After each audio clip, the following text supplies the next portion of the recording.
Recording through the USB. Hello, friends. My name is Jake. This is Returning Retro, where we talk about vintage tech, retro tech, and most importantly, intentional tech. And the subject of today's video falls right in line with that last one here, so stick around.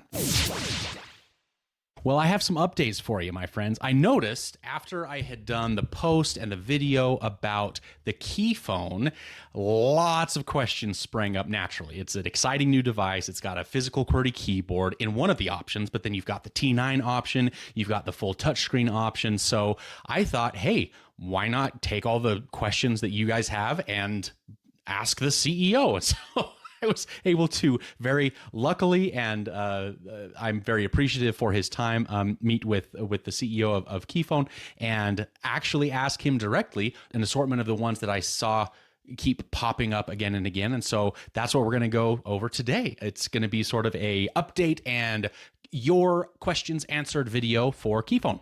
So to make sure I don't forget anything, I do have my notes here handy, so I apologize if you see me looking down and up and down again periodically. So getting into the meat of it, what I'm going to do here with these questions is, as I was talking to the CEO, there tended to be a couple of different categories that a question would fall into, or rather the answer for which would fall into.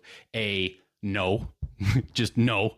A we're already able to do that, or it's already something that we are including, or it is something that is either being worked on or under consideration pending user demand, user feedback, that type of thing. So those are going to be the three that they kind of fall into. So we'll just get started right now.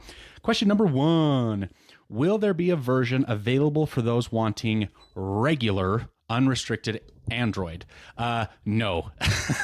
He was very clear about that. And maybe this is a good question to start with, because to give you guys an understanding of where the company is coming from with Keyphone, it is designed to be a distraction-free, I mean, I don't think they use this terminology, but a digital minimalism dumb phone device. It is intended to be, even though it is running on a base layer of Android, it is intended to be as distraction-free as possible. So you're going to have the apps that they have listed on their website. I'll try and throw a picture up here, but beyond that, it's going to be very, very limited. Similarly, they are not going to support any kind of flashing of custom firmwares, custom ROMs, Lineage OS, that type of thing. Not something that they are supporting.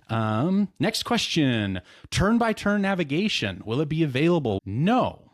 However, Android Auto is one of those. They're working on it right now, something that they are wanting to be available from the get-go. The options for it, I believe, if I remember correctly, are going to be Google Maps or Waze, but this is something that it will have Android Auto functionality, but it will not have non-Android Auto functionality. So if you're just out walking on a bike, what have you, that's not something that they are going to support. Moving along. So next two kind of combined here. Sideloading. Hard no, they're not supporting that whatsoever. I also asked if there would be any way for there to be support for any messaging apps that are along the lines of Beeper, WhatsApp, Telegram, which is the one that I use, Signal. And they also said, no, that is something that they fully encourage people to use on a secondary device if they need them. But as far as Keyphone itself, they're not exploring those at all. So that's falling in the no category as well. Oh, this was a good one. Does the built-in texting app and functionality include sending or receiving MMS messages and group messaging?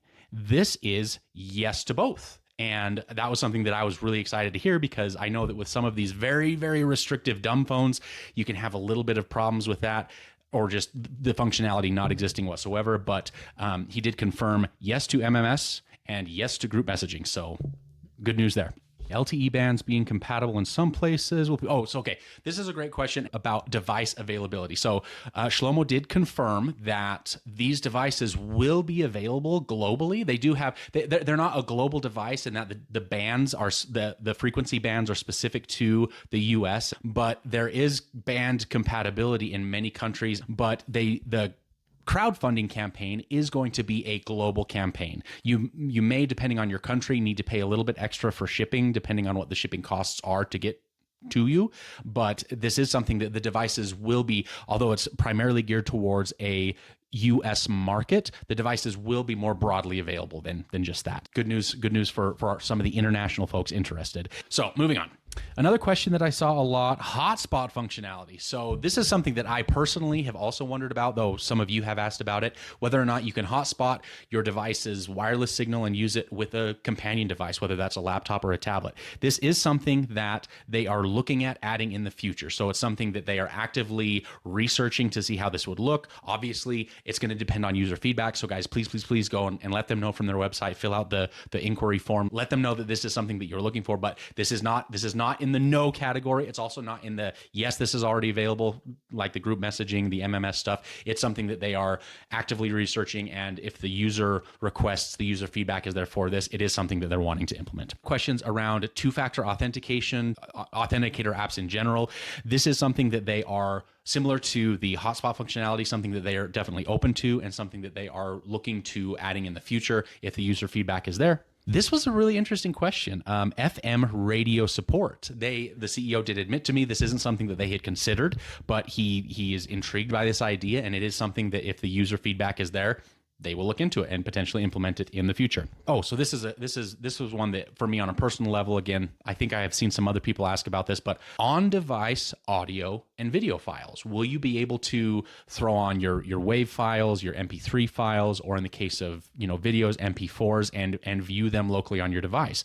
Support already exists on Keyphone for music files, so you'll be able to throw on your music library locally to either the SD card or the local storage. Sorry, I got a pop up here. And that's already working. They are open to the same functionality being available in the future with videos, again, depending on user feedback. Software updates. Okay, I don't know about you folks, but some devices I have been really excited about until it's revealed the software update schedule or lack thereof in certain devices case. So 5 years of security updates, bug fixes, and major operating system updates. So it's all across the board. 5 years of software updates, all from the bug fixes all the way up to the major operating system itself. Another one, and this is something that Shlomo said was probably the most frequently asked question that they have gotten from their side. Now, you wonderful folks on the Returning Retro Adventure with me,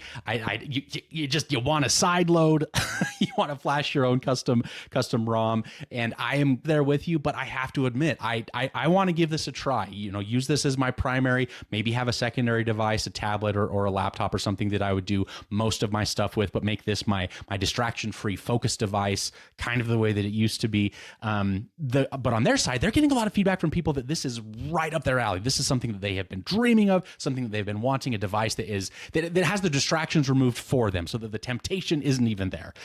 So the question that those folks have been asking a lot of is, email client. Will people be able to have their emails in their pocket on Keyphone?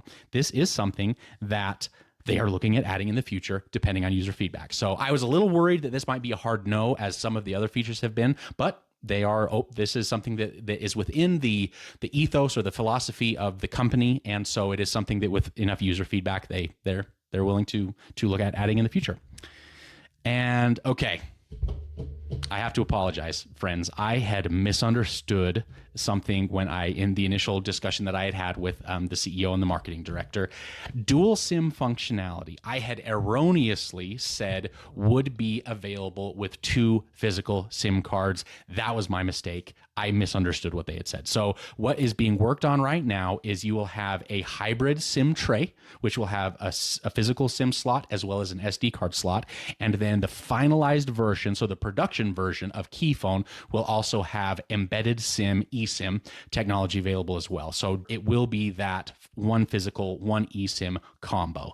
I apologize. I had misunderstood. And so I did give out a little bit of incorrect information there, but there you have it. There is something really interesting that they have told me a little bit about that I don't have a lot of details on, and so I can't really get into it, but they are updating the website, and there will be a big update coming in a couple of weeks around what they are tentatively calling group standards. So what that means is, let's say, for example, you have a community, an organization of some kind, and maybe you want to drill things down even more narrowly than some of the stuff that we've talked about. One example that Shlomo did give me was the texting app, being able to restrict MMS or group messaging if that's something that you don't want for the community that you're thinking of integrating Keyphone into, or the organization. As an example, you will, with this group standard feature, be able to limit that furthermore. So naturally, as a dad of young kids,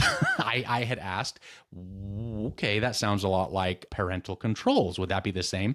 And he said, that is actually something different, but something that we would be more than happy to include if the demand is there, if that's something that people want to do. So yeah, a lot of stuff is happening. A lot of developments are coming with Keyphone. I think that if we go to the website, they do have the countdown timers. I'll see if I can pull in some footage of that so that you can see what that looks like. But yeah, it's something that is exciting for a lot of people out there. I know that many folks are a little disappointed in the restricted nature of the operating system and the way that they're doing it. But at the same time, just as many or maybe even more are excited for being able to have a device that will be distraction free out of the box and not need to be worried about. So quick video for you guys today. Thought you guys would like to have some of your questions about Keyphone answered. So if you have any further questions, feel free to comment either here or over on the Reddit page.